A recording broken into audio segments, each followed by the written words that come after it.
Well, there was one moment in New Hampshire, Mercedes Schlapp, which got a lot of media attention. It was Donald Trump getting a question from the audience, and it was a young woman, hands on her hips, looking kind of arrogant, saying, "I don't think you're a friend to women." And then it kind of hit the fan. Yes, I mean, I think that, and then Trump jumped in and basically said, wait a second, she's a paid staffer for Jeb Bush, and he got this information off a blog called The Conservative Treehouse. Trump said she was a plant, that the Jeb Bush people had put her there. And so the Jeb people quickly responded and said, nope, she is a campaign intern, but she's not a paid employee, and they made that distinction. And to tell you, Howie, when it's an intern and you're not paid, it's really hard to control those type of people. Okay, so Lauren Batchelder is her name, 18 years old, college student, and she was there to make Trump look bad because she loves Jeb Bush. That's right. But now the distinction is, if the campaign didn't put her up to it and she did this on her own, then is it a, quote, plant?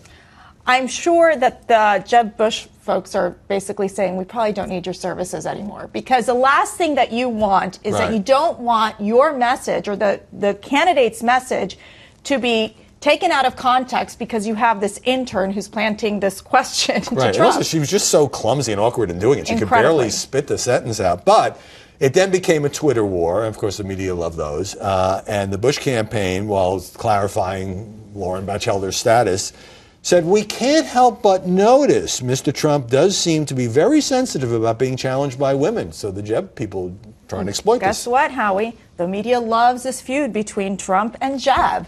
And I think for Jeb to break through with the media, they're being very smart to go after Trump and basically saying, you know, you're being a little too sensitive on this. Answer the tough questions. Maybe kind of a cheap shot, because after all, I mean, this woman who, in my personal view, came off as young and obnoxious, was there. She's allied with another candidate, and so then they're kind of trying to whack the Donald. But you can't control the intern. Right. Can you control your intern? I mean, seriously? You can't. They're, especially, look, it's what's interesting about the 18-year-olds, right? They want to get that press moment, that 15 minutes of fame. Right. And she went in there, and I just don't, knowing how the Jeb campaign works, they would not have done something like that. Okay, my sense is, because Trump loves the insult game, he loves to go on Twitter, and, you know, somebody on Fox says something he doesn't like, it's like, this person's an idiot or a loser. That doesn't seem to be Jeb Bush's style, and so to do this, like, you're a little sensitive on women, seems almost like they're becoming more Trump-like. But you know,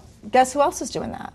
Senator Marco Rubio. So Senator Marco Rubio has had that same approach of saying, you're being a little too touchy, Trump. They're trying to get Trump into this emotional battle of back and forth.